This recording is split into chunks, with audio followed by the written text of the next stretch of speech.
Hello everyone, and welcome back to the Battle of Edgehill on the 23rd of October 1642. We're picking up now just as Rupert has finished with his wing.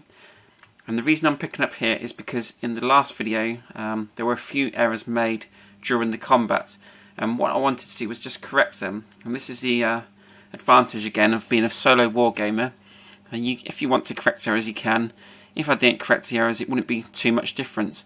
What happened in the last round was these musketeers, they did a skirmish fire shot over to the enemy, and the shot itself wasn't successful. However, these musketeers were actually out of command, so the only firing they could do is reactive fire if they was fired upon. Now, that was one mistake, and the other mistake was these dragoons here, they went up that hedgerow there, and they also did a fire shot. Now, the only fire they could actually do was actually advancing fire, so they've had to move one hex in and then shoot. So they're not allowed to move two hexes up and then shoot. So what I did, because it's a high die roll, I treated that combat as close combat instead. So they actually took a formation shaken for being involved in close combat, and they moved one hex forward. What's just happened is these musketeers have fired back and they've rolled a 1, so they've completely missed the reaction fire there. The other mistake I also made was once a unit hits its casualty threshold, so in this case it's lost 1 point, it was 200 originally, its morale gets shaken, and that morale is permanently shaken. The same with this unit over here, its morale is permanently shaken. There's 2 levels of morale. If it gets another hit, that morale will become broken. What I wanted to focus on with this video was an interesting action down on the Royalist left wing. The Royalists are going next because they're on charge orders, so all the ones with charge have to go first. But there's a problem here. As we mentioned before, if we go over this side of the battlefield, these parliamentarian right wing, they only have one horse, they only started with one horse, and it's Balfour, who's the commander of the central wing. He's realised now that he's made a mistake. He should have moved these horses over in the first round, because now this Royalist cavalry on the Royalist left wing, they're going to come across and they're going to wipe these out. Now here's the mistake that's been made. Balfour thought that the Royalist troops were half-hour away, and in fact they're only 15 minutes away, and this is the 15 minutes that's going to happen now.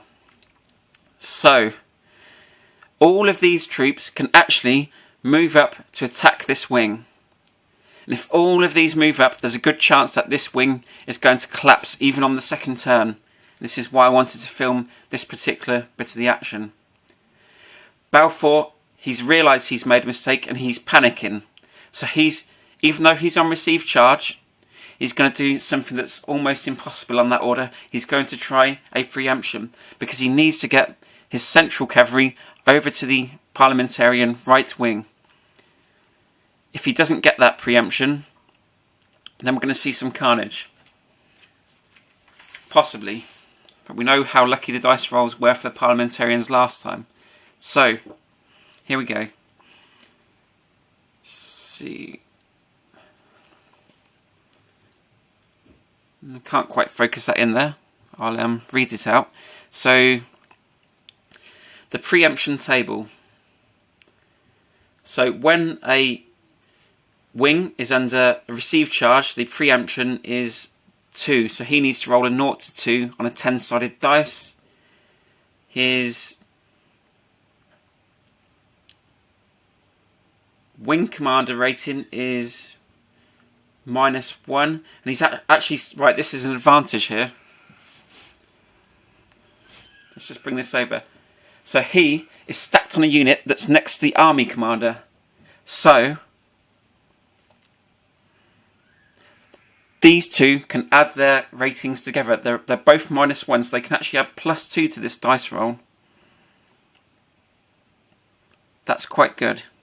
That's good for them.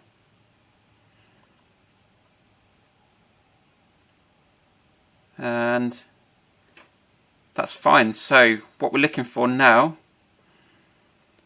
so we was going to look for 2 to preempt, we're now going to look for 4 to preempt. So that's helped them slightly. Let's see what happens here. So we need a 0 to 4 for them to be able to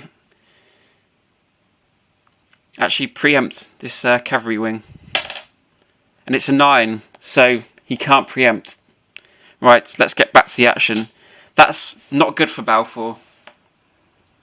Now we're going to see what damage the Royalist left wing can do. I should also add, because Balfour attempted that, he gets a...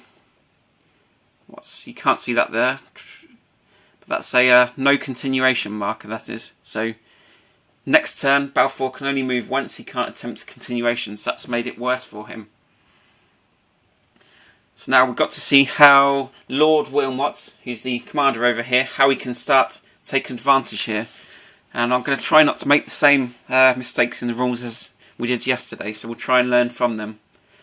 I think mistakes always help, because it just shows that you can learn these rules quite easily as you go along, and this is how players usually play the game. I wanted to make a video that shows you know, just how easy it is to learn the rules of this game. And if you make a mistake, you can always pick the rules up a bit later and learn as you go. So these dragoons down here, they're light infantry. They've got a movement of 6 allowance. Now we want to try and keep them in command. We don't want to make a mistake. So if Fielding was going to rush out, he'd have to go. He'd have to be within 4 hexes, which would be 1, 2, 3, 4. So he'd have to be down there. So Wilmot, he doesn't want to move. He wants to move about there. Someone could argue that it's still within 4 hexes of Fielding. So to be cautious, Wilmot's going to go to that one there, so he can't be intercepted there. So that's Wilmot moved. Next thing I'm going to do is try and keep this chain of command going. Well, so if the dragoons got up to there, they'll still be in command, so as long as they're in command, they could move up there. There's no point in Fielding attempting to intercept these, because if he did, he'd be opening himself up to all this cavalry up here. So the dragoon's going to fire back. They know they can't be fired back upon. They've got a strength of 2, so we're looking for a 7, 8 or 9 to cause 1 hit here. 7, 8 or 9. That's a 1, so that's a miss. Not making the same mistake as last time, they can't fire back. Next dragoons. 1, 2, 3, 4, 5. Ah, right, okay. 6. So we're going to get reaction fire from both of these now.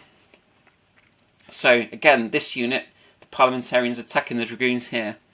And let's see what happens. So we're looking for a 7, 8 or 9. And that's a 9. So we've got 1 hit there. It's reached the casualty threshold, so we're morale broken there.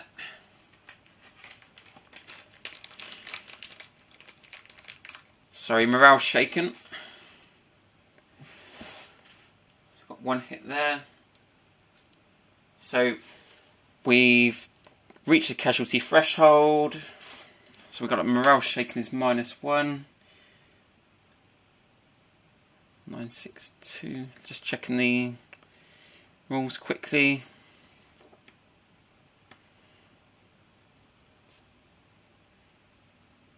-962. So if they've got a morale of 6 or less, they have to, and they get any hit, they have to take morale check. So they've got a casualty hit, and they've reached. Oh, this is not going to be easy for them. So looking for a 4 or less. 4 or less. 4 or less. That's a 5. They're actually morale broken now. That didn't work out well for them. So they made a brave attempt. In hindsight, not a very good move for them. And that's unfortunate for Wilmot. He wanted to cause damage there. So They actually did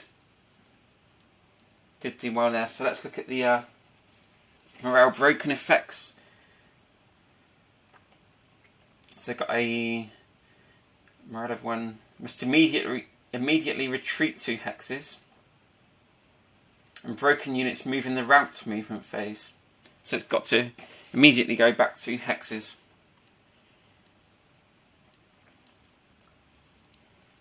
So that's not good. So the 100 dragoons ran in. Bit silly. But Lord Wilmot really wanted to break them, and we'll see what he could still do a lot of damage this turn. So any of his cavalry can now move in. So the question is, where do they want to move into? Now, cavalry have an exception. They can actually fire at any point during their movement phase. They can fire 1 pistol. So these cavalry units are the only units that can actually move and fire. We don't want to make the same mistake as what we did there. Perhaps we'd be looking to target these dragoons again. It might be a bit excessive to use some good troops to target these dragoons. What about these ones back here? So these are 200 strength. 1, 2, 3, 4, 5, 6, 7, 8. Then if they move up with 200, Fielding could well intercept there. So perhaps he does want to move something a bit more important up there. The Parliamentarians have still got 400 horse coming this way in their front rank. But he needs to break these dragoons to try and attack these dragoons down here. So it's not an easy decision which to do on this. Does he be brave or not? Right, he's going to be brave. He's going to send in these 300 horse down there. 1, 2, 3, 4, 5, 6, 7. Okay, reaction fire from the dragoons here. So the dragoons they've still got 200 strength. They're going to need 7, 8 or 9. So looking for 7, 8 or 9 here. 5. So they've failed. Right. We're going to fire the first pistol. So first pistol used for the horse here. It's got 300 cavalry. And the cavalry also need 7, 8 or 9. So the cavalry needs 7, 8 or 9 here. Let's see what happens. Let's get a 4. They've got a 4. So there's no hit there. They've used a shot up. So no damage there. This is going to be quite difficult now. It's not a bad defensive position, because if they come in here, they're going to get the 2 types of attacks again. There's a good chance that they could actually hit one of these. So things are not going all that well for the parliamentarian, so the royalist left here. I don't think. So let's see how far these can get. 1, 2, 3, 4, 5, 6, 7, 8. They can't quite get in. So this, to make matters worse, we've lost a chain of command here. So I don't know if he can trace a change of command for that morale broken unit. Probably not. So in actual fact, he probably couldn't have fired anyway. But again, it's one of those things that we could always rectify during the turn. So I think we're going to move this one as forward as far as we can. 1, 2, 3, 4, 5, 6, 7. He's going to wait there because moving forward is not going to help him. He may get a continuation attempt the next turn. Let's wait and see. In actual fact, that's what they could rely on here, a continuation attempt. So let's just move it as if we were trying to get that one back in position, as if this one moved first. So we've got 200 horse. 1, 2, 3, 4, 5.